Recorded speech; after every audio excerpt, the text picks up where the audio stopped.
apa kabar? Salam jumpa pemirsa. Sedang sekali Nusa Tenggara Timur hari ini pagi kembali hadir menjumpai Anda.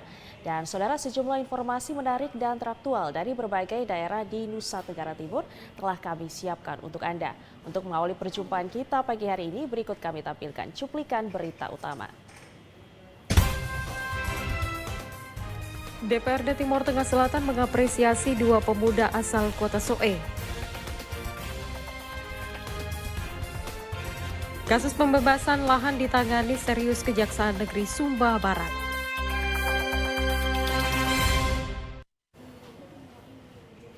Dua cuplikan berita utama tadi akan kami rangkai dengan beragam informasi menarik lainnya. Bersama saya, Felmi Laubela. Saudara, inilah Nusa Tenggara Timur hari ini pagi, selengkapnya untuk Anda.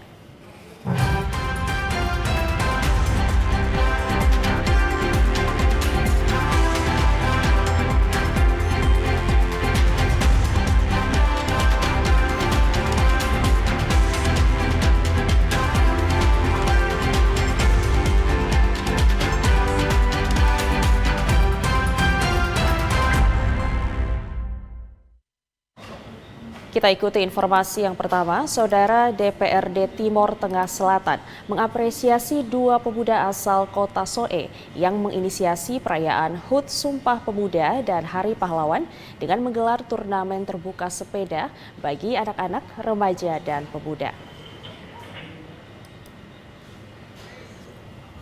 Yusuf Nicholas Soru, Wakil Ketua DPRD Timor Tengah Selatan, usai menutup turnamen sepeda Maike Konai Cup 1, menjelaskan bahwa ia mewakili DPRD Timor Tengah Selatan, menyampaikan profisiat dan terima kasih kepada dua pemuda asal Kota Soe Timor Tengah Selatan, yakni Maike Konai dan Bung Konai. Pasalnya, kedua pemuda ini mampu menginisiasi pemuda dan pemudi Kota Soe dan sekitarnya untuk memperingati Hari Sumpah Pemuda.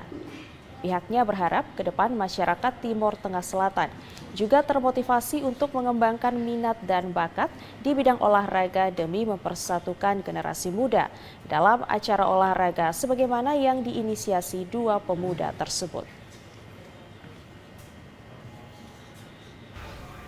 Perlombaan gestrek sepeda Mike Konai Cup 1 yang disponsori oleh Mike dan Bung, saya mengucapkan terima kasih yang sebesar-besarnya dan memberi apresiasi yang sebesar-besarnya karena event ini dibuat untuk memperingati Hari Sumpah Pemuda. Dan saat ini memang tidak ada agenda dari pemerintah untuk membuat event-event dalam memperingati Hari Sumpah Pemuda dan Hari Pahlawan, tapi kita bersyukur karena Kak Mike dan Kak Bung sebagai pemuda Timor Tengah Selatan memikirkan itu dan memberi ruang kepada adik-adik remaja untuk berprestasi melalui perlombaan gestrek sepeda saat ini. Dari Timor Tengah Selatan, Evan Baitanu, kontributor TVRI NTT. Beralih ke informasi lainnya, saudara, sebanyak 2.680 bilik suara telah diterima Komisi Pemilihan Umum Kabupaten Malaka. KPU Malaka memastikan jumlah bilik suara yang diterima sesuai dengan jumlah yang diminta. Tahapan pemilu serentak tahun 2024 terus berjalan.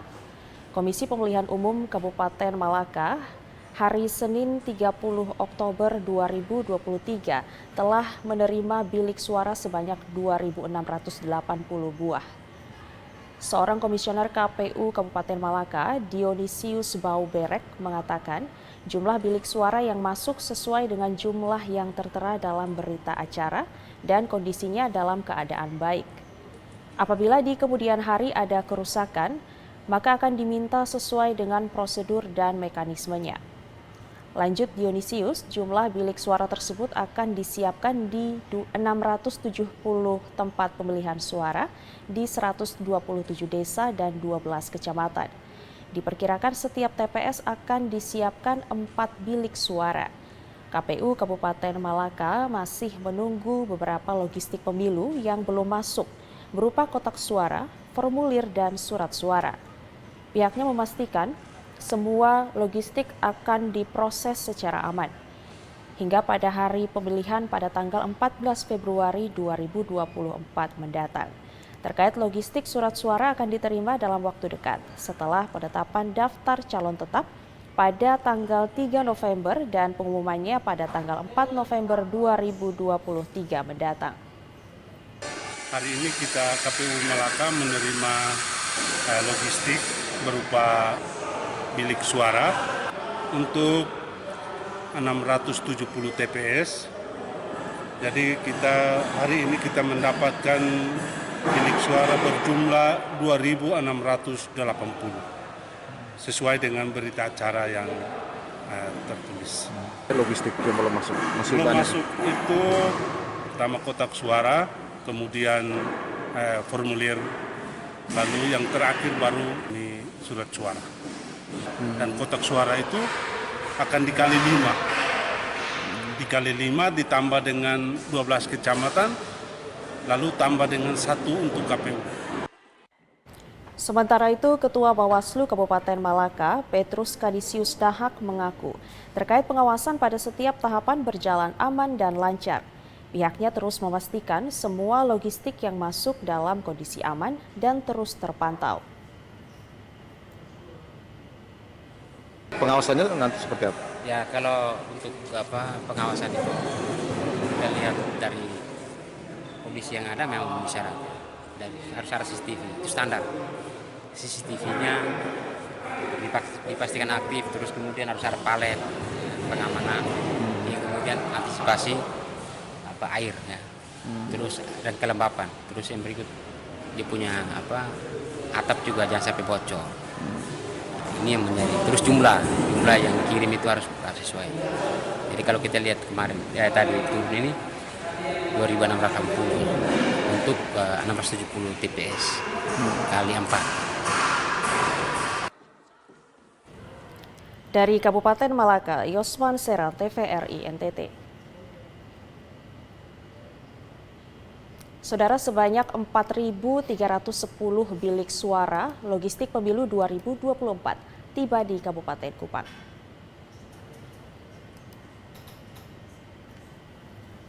Logistik ini tiba di Kabupaten Kupang pada Sabtu 28 Oktober 2023 dengan dikawal ketat oleh Polres Kupang dan langsung diterima oleh Kasubag Keuangan Umum dan Logistik Roni Nope.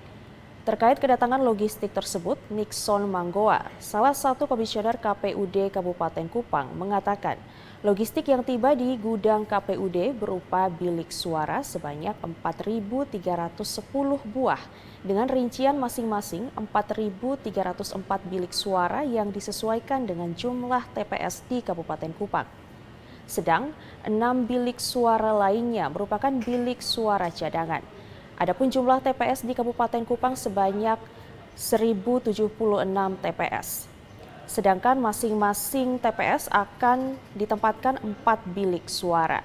Ditambahkan logistik bilik suara yang sudah tiba saat ini ditempatkan di gudang KPUD Kabupaten Kupang dengan dijaga ketat oleh Polres Kupang. Selanjutnya bilik suara tersebut akan disortir untuk memastikan kondisi bilik suara dalam kondisi baik atau tidak. Setelah melakukan penyortiran dan penghitungan ulang, jika ada bilik suara yang rusak atau tidak cukup sesuai dengan jumlah yang dibutuhkan, maka akan dilakukan pergantian atau penambahan. Logistik pemilu yang sudah ada di kabupaten atau sudah disampaikan oleh penyedia adalah bilik suara. Jadi sesuai dengan jumlah TPS yang ada di Kabupaten Kupang, sejumlah 1.076 TPS. Nah, masing-masing TPS itu terdapat 4 bilik suara, sehingga total yang sudah kami terima berjumlah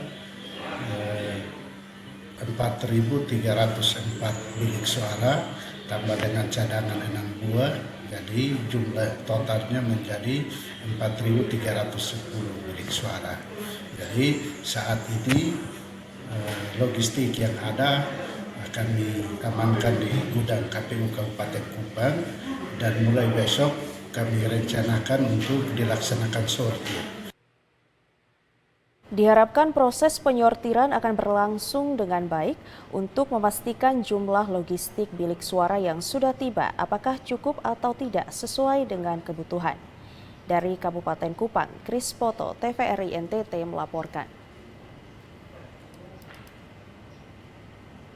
Saudara, setelah melakukan deklarasi Desa Pengawasan Partisipatif, Panwaslu Kecamatan atau Panwascam Kupang Timur membentuk forum-forum warga untuk melakukan pengawasan partisipatif di desa.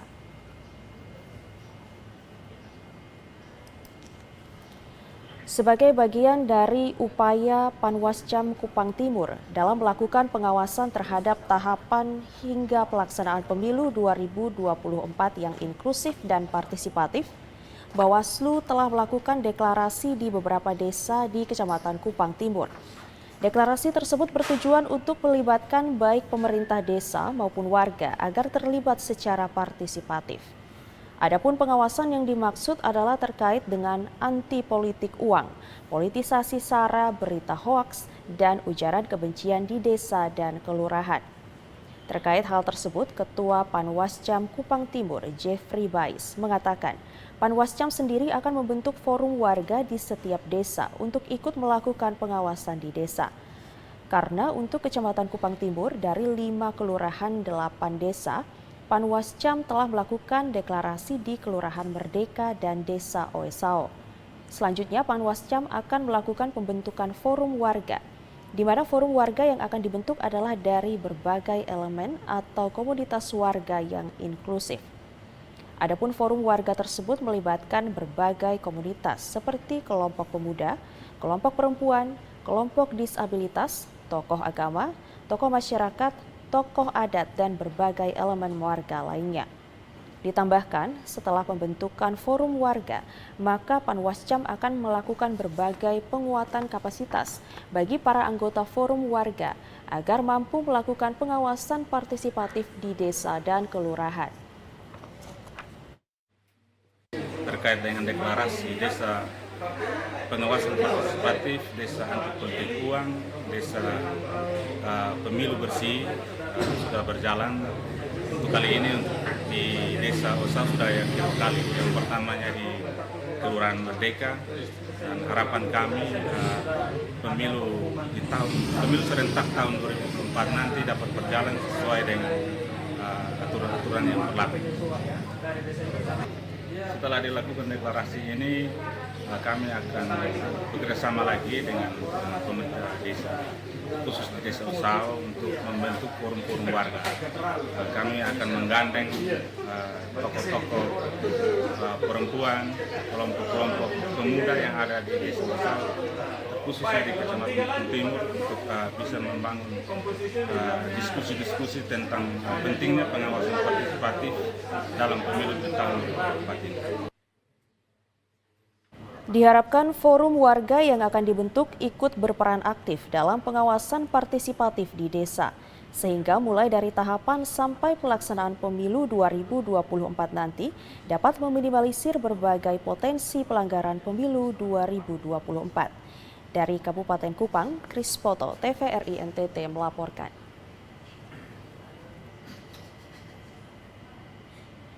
Ya, saudara, sejumlah informasi menarik lainnya masih akan hadir untuk Anda sesaat lagi. Tetaplah bersama kami.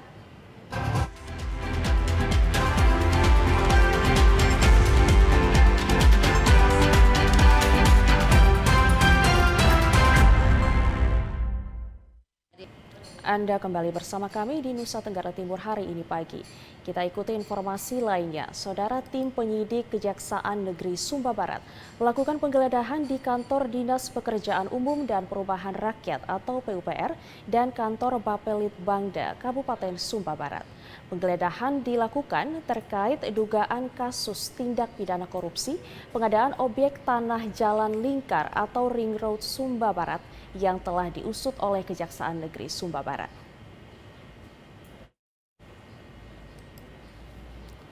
Tim penyidik Kejaksaan Negeri Sumba Barat menggeledah kedua kantor selama 9 jam sejak pukul 10 hingga pukul 4 sore.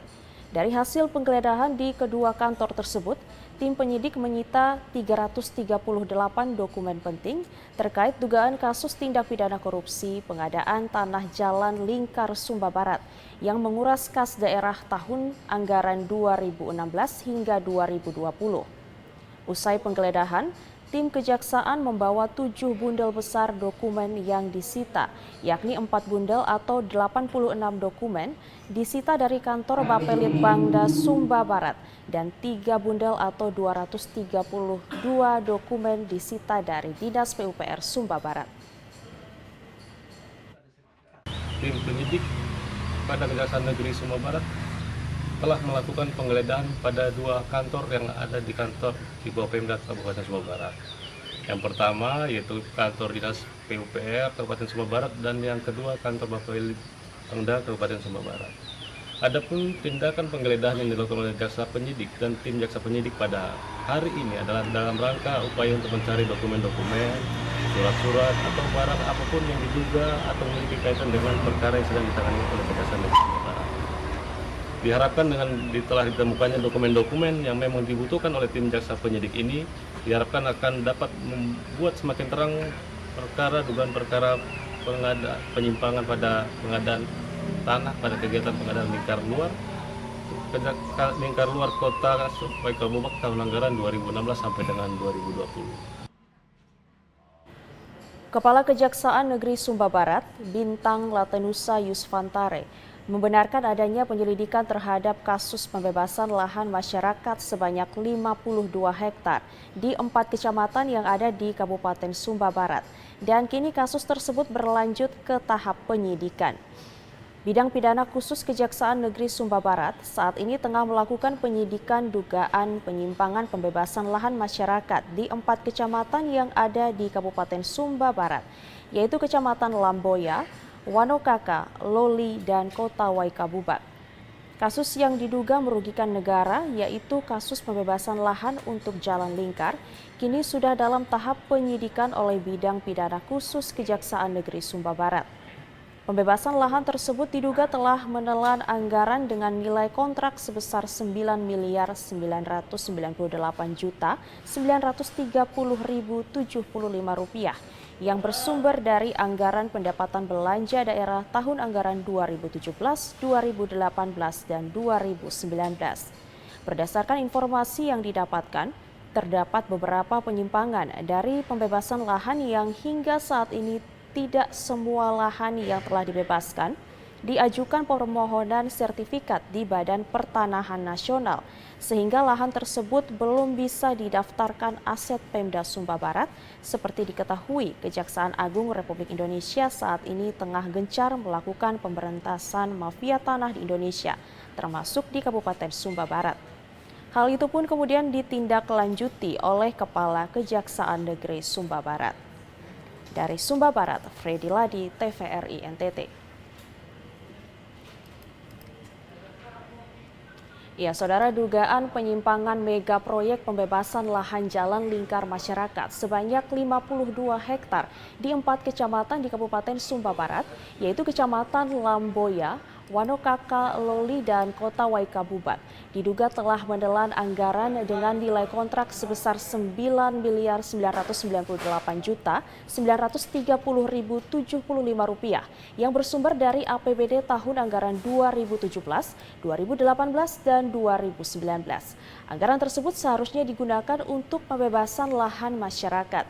Dan saudara, untuk mengetahui perkembangan terkini informasi tersebut, kita saat ini telah terhubung dengan kontributor TVRI NTT di Sumba, Freddy Ladi.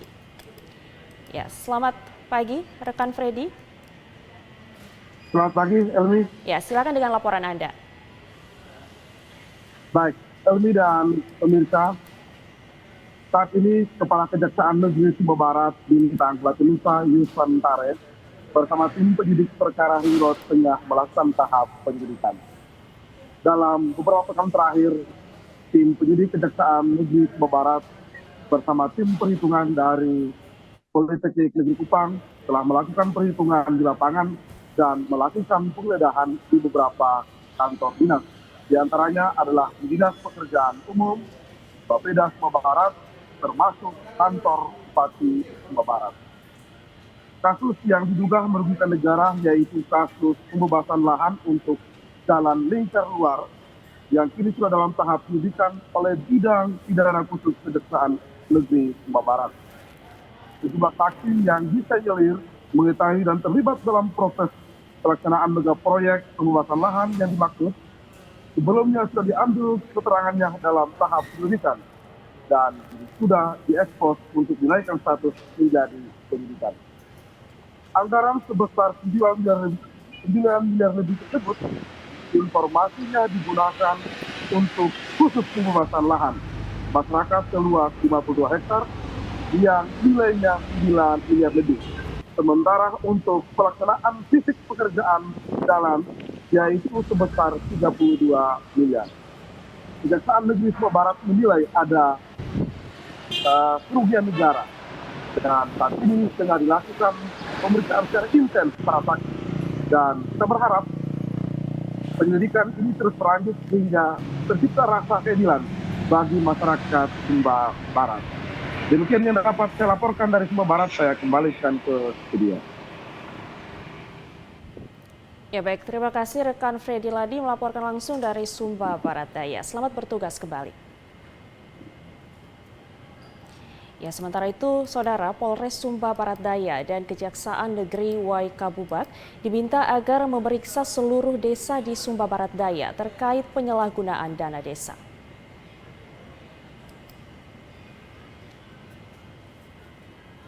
Masyarakat Sumba Barat Daya berharap kepada Polres Sumba Barat Daya dan Kejaksaan Negeri Waikabubak untuk melakukan pemeriksaan terhadap seluruh desa yang ada di wilayah Kabupaten Sumba Barat Daya terkait penyalahgunaan dana desa. Masyarakat mendukung penuh Inspektorat Sumba Barat Daya dalam melakukan audit guna memeriksa penggunaan dana desa yang dinilai tidak tepat sasaran oleh masyarakat. Hasil pemeriksaan inspektorat agar diserahkan kepada pihak aparat penegak hukum. Baru-baru ini, Kepala Desa Umbungedo di Kecamatan Kodi Balagar telah ditahan dan ditetapkan sebagai tersangka atas dugaan penyalahgunaan dana desa. Kasus ini menjadi sorotan sekaligus pemicu masyarakat untuk lebih memperhatikan penggunaan dana desa di wilayah mereka. Selain itu, berdasarkan hasil audit inspektorat, ditemukan adanya penyalahgunaan dana desa di Desa Denduka di Kecamatan Wewewa Selatan. Saat ini pemeriksaan terhadap kasus penyalahgunaan dana desa tersebut sedang dilakukan oleh penyidik tindak pidana korupsi Polres Sumba Barat Daya. Kepala Inspektorat Kabupaten Sumba Barat Daya, Theophilus Natara, angkat bicara terkait penyalahgunaan dana desa. Ia mengatakan bahwa pemeriksaan terhadap beberapa kepala desa yang diduga melakukan penyalahgunaan dana desa telah dilakukan oleh pihak inspektorat. Pemeriksaan tersebut dilakukan berdasarkan hasil pengaduan dari masyarakat. Dalam pemeriksaan tersebut ditemukan bahwa Kepala Desa Umbungedo dan Desa Denduka telah melakukan penyalahgunaan dana desa yang merugikan keuangan negara. Laporan hasil pemeriksaan terhadap Desa Umbungedo telah diserahkan kepada aparat penegak hukum. Namun terkait dengan hasil pemeriksaan terhadap Desa Denduka, pihak inspektorat masih menunggu petunjuk dari Bupati Sumba Barat Daya untuk menentukan apakah laporan tersebut akan diserahkan ke Kejaksaan Negeri Waikabubak atau Polres Sumba Barat Daya. Theophilus Natara mengungkapkan bahwa pihak Polres Sumba Barat Daya telah berkoordinasi dengannya untuk meminta hasil audit terhadap Desa Denduka.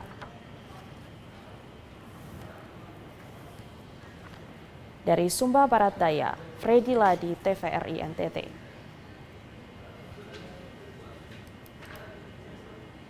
Saudara, harga bawang merah di pasar tradisional di Kabupaten Nagekeo anjlok. Pedagang mengaku anjloknya harga bawang merah diakibatkan oleh panen raya oleh petani bawang.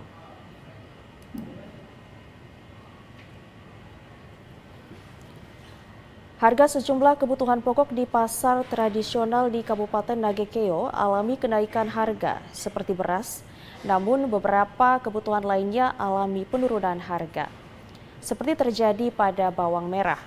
Harga bawang merah mengalami penurunan drastis seperti yang terjadi di Pasar Danga. Harga bawang merah yang dijual oleh para pedagang Rp15.000 per kilogram. Turunnya harga bawang merah ini mencapai Rp20.000 dari harga sebelumnya Rp30 hingga Rp35.000 per kilogram. Turunnya harga bawang merah menurut para pedagang dikarenakan petani bawang merah memasuki panen raya yang mengakibatkan stok bawang di tingkat petani berlimpah.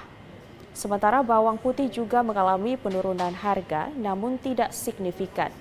Bawang putih dijual Rp30.000 per kilogram. Anjloknya harga bawang merah membuat para pedagang mengeluh.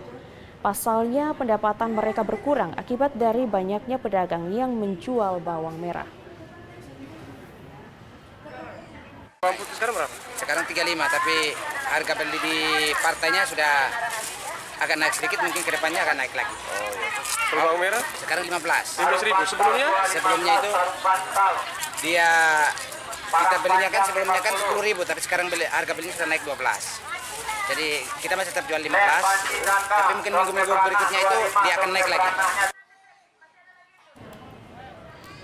Harga bawang diperkirakan perlahan akan mengalami kenaikan harga beberapa pekan ke depan, seperti memasuki hari besar keagamaan dan berkurangnya stok di tingkat petani. Dari Kabupaten Nagekeo, Doni Moni, TVRI NTT melaporkan.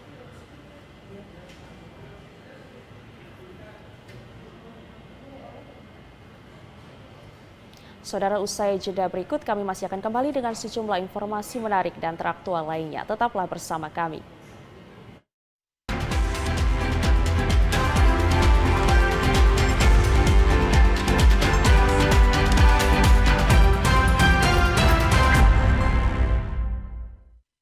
Terima kasih saudara, Anda masih bersama kami. Kita lanjutkan informasi lainnya. Badan Penanggulangan Bencana Daerah atau BPBD Kabupaten Nagekeo melakukan pendistribusian air bersih ke sejumlah desa yang mengalami kekurangan air bersih. Bantuan air bersih ini diharapkan dapat membantu warga akibat musim kemarau panjang saat ini.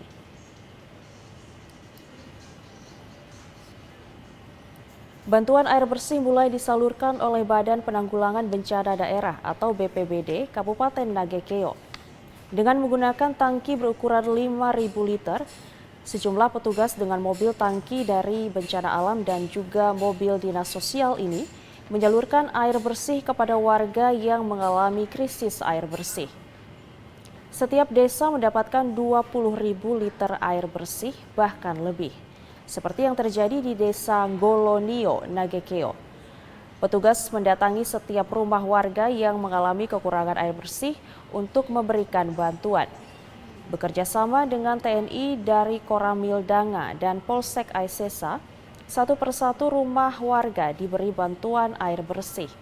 Warga pun sangat antusias menerima bantuan air bersih tersebut. Mereka berterima kasih atas inisiatif dari pemerintah yang telah meringankan beban biaya dalam pemenuhan air bersih. Pasalnya mereka harus mengeluarkan 100 hingga 200 ribu rupiah untuk membeli air tangki. Bantuan air bersih yang dilakukan oleh BPBD ini sebagai bentuk upaya penanganan kebencanaan akibat kemarau panjang yang sedang dialami warga di sejumlah daerah di Kabupaten Nagekeo. Bantuan air bersih menyasar beberapa warga di desa yang mengalami kesulitan air bersih, seperti di Kecamatan Nangaroro, Aisesa Selatan, Wolowai, dan Kecamatan Aisesa. Dari Kabupaten Nagekeo, Doni Moni, TVRI NTT melaporkan. Ya, saudara, informasi berikutnya terkait program pemberian makanan tambahan atau PMT dan gerakan orang tua asuh atau GOTA berhasil menurunkan angka stunting di Kelurahan Batakte, Kecamatan Kupang Barat.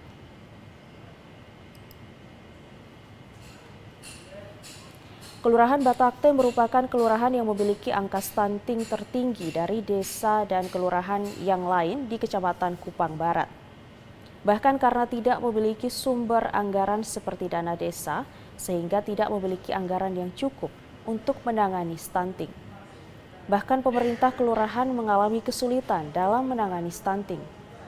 Namun demikian, berkat program pemberian makanan tambahan atau PMT dari Kemenkes dan gerakan orang tua asuh atau GOTA dari pemerintah Kabupaten Kupang, angka stunting di Kelurahan Batakte berhasil menurun. Seperti disampaikan Ebenhaiser Tefu Lurah Batakte, ia mengatakan jika pada bulan penimbangan Februari 2023 lalu, angka stunting Kelurahan Batakte berada pada angka 38 anak. Tetapi berkat PMT dan GOTA, angka stunting Kelurahan Batakte turun pada bulan penimbangan Agustus 2023, yakni tersisa 8 anak. Adapun PMT yang diberikan bagi anak stunting dilakukan selama 90 hari, di mana pemerintah kelurahan bersama Puskesmas Batakte dan kader Posyandu berperan aktif dengan menyediakan makanan tambahan setiap hari. Bahkan pemerintah kelurahan langsung menjemput anak stunting bersama orang tua untuk langsung datang ke tempat pemberian makanan tambahan yakni di Posyandu. Selain itu, melalui program GOTA, pemerintah membagikan telur dan susu secara rutin. Untuk itu, tugas kelurahan adalah memastikan orang tua dari stunting bisa memanfaatkan bantuan GOTA tersebut untuk memenuhi nutrisi anak.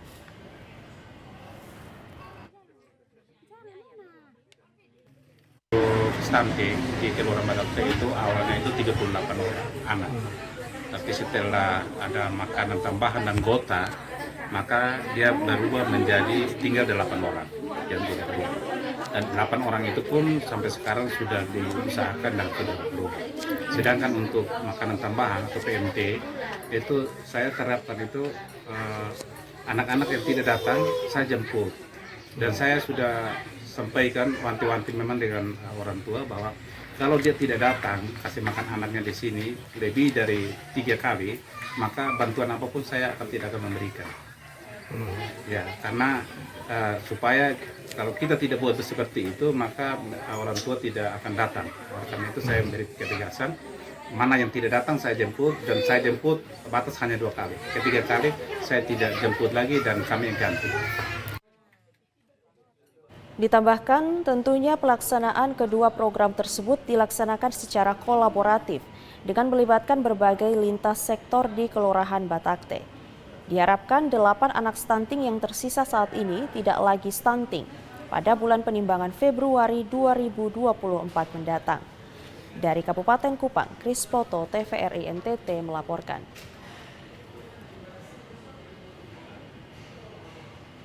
Saudara, kendati kasus stunting di Kabupaten Kupang menurun pada bulan penimbangan Agustus 2023, namun angka stunting masih tinggi di 5 kecamatan.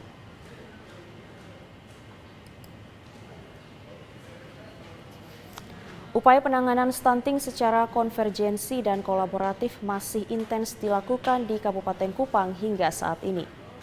Hasilnya, pada bulan penimbangan pertama, yakni bulan Februari 2023, angka stunting turun dari 19% menjadi 16%. Bahkan pada Agustus 2023 yang merupakan bulan penimbangan kedua tahun 2023, angka stunting di Kabupaten Kupang kembali turun hingga 12%. Kendati demikian, upaya penanganan stunting masih menjadi pekerjaan rumah bagi pemerintah Kabupaten Kupang. Karena hingga saat ini, angka stunting masih tinggi di 5 kecamatan. Ketua Tim Percepatan Penurunan Stunting Kabupaten Kupang atau TPPS yang juga merupakan Wakil Bupati Kupang, Jerry Manafe, mengatakan ke-5 kecamatan yang masih tinggi angka stunting di Kabupaten Kupang, yakni Kecamatan Amarasi Barat, Kecamatan Takari, Kecamatan Nekamese, Kecamatan Amfoang Barat Daya, dan Kecamatan Amfoang Tengah. Wakil Bupati Jerry menambahkan, dengan melihat kondisi 5 kecamatan yang masih tinggi, pemerintah Kabupaten Kupang khususnya Tim Percepatan Penurunan Stunting Kabupaten Kupang akan terus bekerja dengan melakukan fokus penanganan di 5 kecamatan yang saat ini memiliki angka stunting yang masih tinggi. Terutama dalam hal ini menggerakkan berbagai potensi, sehingga secara lintas sektor berupaya menurunkan angka stunting di 6 kecamatan tersebut. Selain itu, pemerintah juga saat ini mengandalkan program Gerakan Orang Tua Asuh untuk penanganan stunting, sehingga pada bulan penimbangan Februari 2024 mendatang bisa turun. Kita sekarang sudah tinggal 5 kecamatan yang masih tinggi. Antara lain itu Amarasi Barat, Takari, Nekamese, Amfoang Barat Laut, dan satu itu Amfoang Tengah kalau saya tidak salah. Itu yang masih agak tinggi. Dari 5 kecamatan ini kita harapkan di bulan timbang Februari 2024 nanti sudah bisa selesai semua.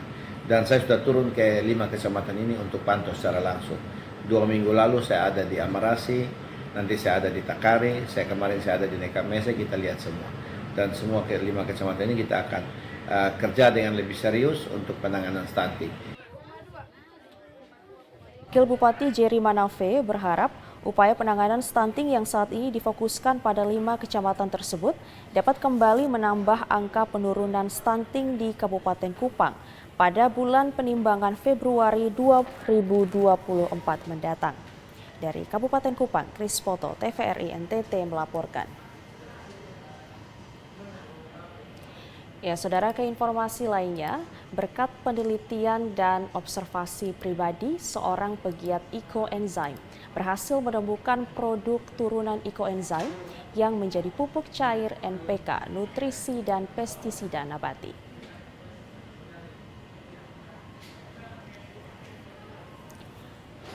Kelangkaan pupuk pada musim tanam pertama dan kedua menjadi masalah yang tidak pernah selesai dan selalu dialami oleh petani di Kabupaten Kupang. Hal tersebut tidak bisa dipungkiri karena Kementerian Pertanian melakukan pembatasan terhadap penyaluran pupuk bersubsidi bagi para petani. Masalah tersebut menjadi motivasi bagi setiap pegiat pupuk cair untuk mencari solusi agar bisa membantu para petani supaya tidak lagi tergantung dengan pupuk subsidi dari pemerintah. Satu-satunya adalah Niko Beno Banase, seorang pegiat ekoenzim di daerah Nuelbaki, Kecamatan Kupang Tengah. Berkat ketekunannya, juga penelitian dan observasi pribadi yang dilakukan, ia berhasil menemukan produk turunan ekoenzim yang menjadi pupuk cair NPK, nutrisi dan pestisida nabati. Sejak tahun 2021, ia yang tergabung dalam komunitas ekoenzim tertarik untuk melakukan berbagai inovasi karena ekoenzim memiliki berbagai kelebihan yang dapat diaplikasikan menjadi berbagai pupuk cair. Selain itu, dengan melihat kondisi petani yang mengalami masalah kekurangan pupuk bersubsidi, sehingga mendorong dirinya untuk melakukan penelitian dan observasi pribadi. Hasilnya, pupuk cair NPK nutrisi berhasil ditemukan. Stunting juga terjadi pada tanaman, sehingga NPK nutrisi berbasis ekoenzim menjadi solusi. Dan pupuk tersebut sama nilainya dengan pupuk pada umumnya. Selain itu, ia juga menemukan pestisida nabati dengan bahan dasar alkohol lokal.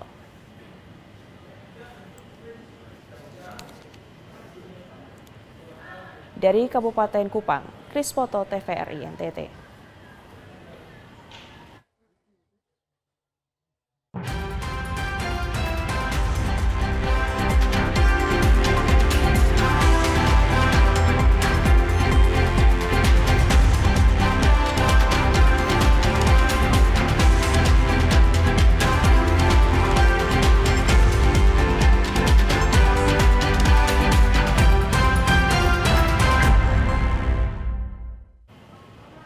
Ya, saudara, informasi tadi sekaligus mengakhiri seluruh perjumpaan kita kali ini.